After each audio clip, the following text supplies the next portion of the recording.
The Adventures of William Bruce, Book 2, First American Father. Prologue. In 1719, Thomas VI Lord Fairfax came into custody of the massive Culpeper family estate in Virginia's Northern Neck Proprietary. Nestled between the Rappahannock and Potomac rivers, the estate stretches across the frontier for a staggering 5,282,000 acres, which is to say, much of the Shenandoah and South Branch Potomac valleys. For the next 15 years, the estate was left wild and unattended, but in 1734, Fairfax arranges for his cousin, Colonel William Fairfax of Massachusetts, to serve as his resident land agent for the sprawling estate. The following year, Lord Fairfax finally arrives in Virginia to inspect his lands for the very first time. At the time of his arrival, migration into the Shenandoah Valley was heating up, with more than 70 families moving into the valley that year alone.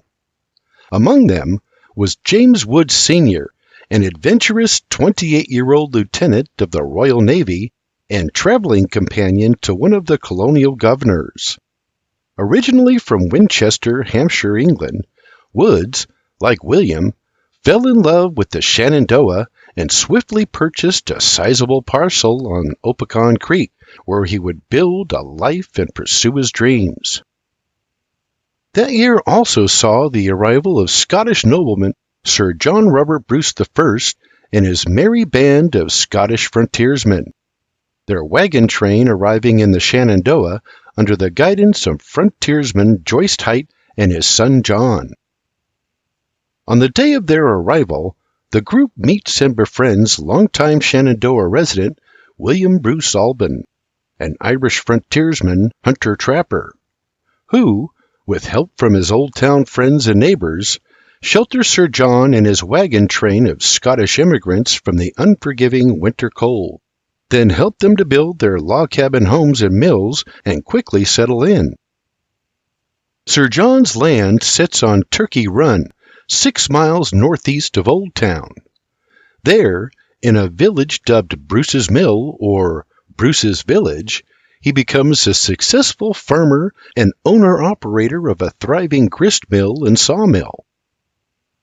It was a time of enormous growth and expansion in the colonies, especially in Virginia and Pennsylvania.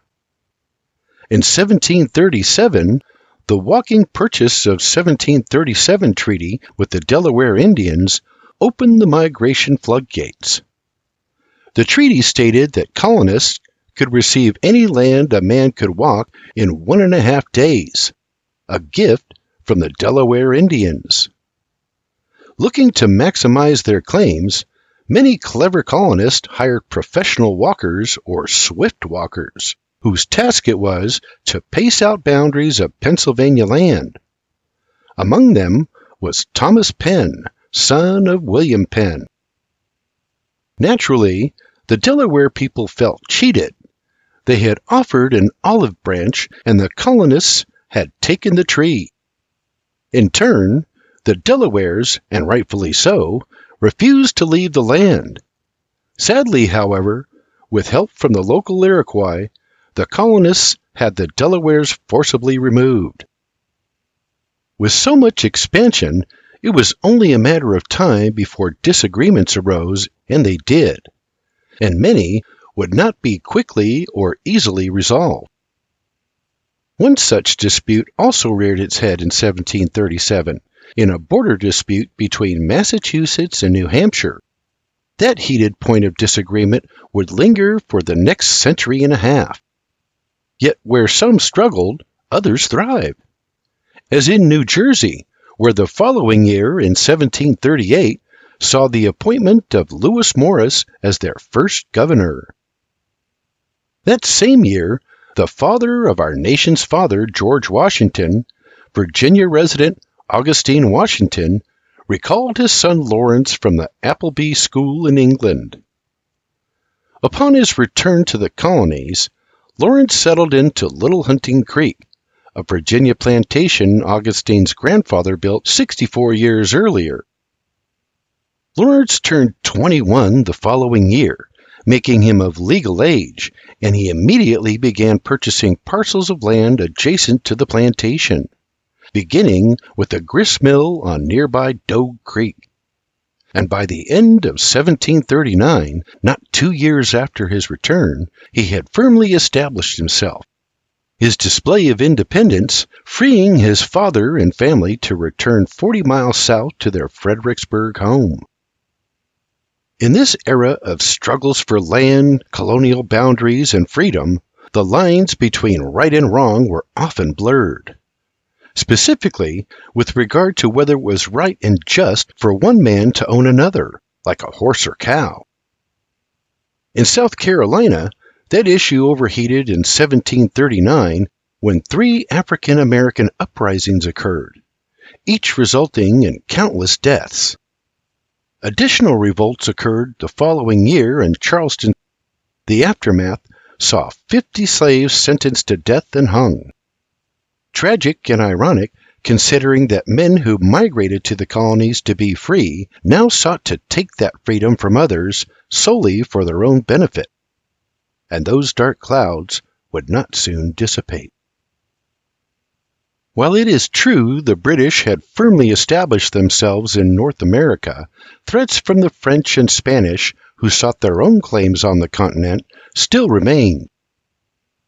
James Oglethorpe, who arrived in Georgia with 130 new colonists in 1733 while founding the port city of Savannah, experienced struggles of his own in 1740. That year, he led a contingency of troops, Cherokee Creek and Chickasaw Indians into Florida dressed for battle. The Spanish colony, Oglethorpe determined, commanded 2 military forts that posed an immediate threat to his beloved Georgia. And into the fray they marched, defending all they held true. And so it was on the American frontier. These 3 countries and their adolescent colonies were moving headlong into an era of change and growing pains. The North American frontier was booming. Settlers from across Europe were flooding into the continent and spreading out in every direction, each looking to settle down, plant their roots, and make their dreams a reality. As the coastal cities filled, settlers pushed south and west into Virginia, western Pennsylvania, and Georgia, all while the French were establishing colonies from Canada southward and the Louisiana Territory northward. Their goal, of course, was to meet somewhere in the middle and seize control of the Mississippi River and its tributaries. Suffice it to say, squelching Great Britain's westward expansion while commanding God's greatest gift to expansion, the mighty Mississippi and all of her commerce. To their dismay, however, the British colonies were growing, and as immigrants poured into their ports, many, like William, ventured into the frontier, expanding the boundaries of nearly every colony. A famine in Ireland that year sent settlers by the thousands flooding into the Shenandoah Valley, creating a boom in Old Town and Frederick County. One of those settlers was John Littler, father of John Robert Bruce's daughter-in-law, Mary Littler Bruce, who had traveled to the Shenandoah with her husband George several years before. When he arrived in 1740, Littler built a home and mill along the edge of a beautiful Shenandoah waterway. Soon after, the community dubbed the waterway Littler's Run. In addition to his mill, he built the area's first tavern, naming it the Bluebell Inn. Under his wife Mary's management, the Bluebell becomes a smashing success, often playing host to the many British Army officers posted nearby. The community, known as New Design, quickly becomes a flourishing village east of Old Town. Meanwhile, west of Old Town, a pair of newlyweds, frontiersman William Bruce Alban and his young wife, Mary Elizabeth, daughter of Scottish nobleman Sir John Robert Bruce I, have been working to cultivate their more than 1,000 acres of newly acquired Virginia soil into a successful farm. Their land, known by the locals as Alban Village, had been purchased from the local Shawnee, with whom William has created a special brotherly bond since his arrival to the Shenandoah in 1729.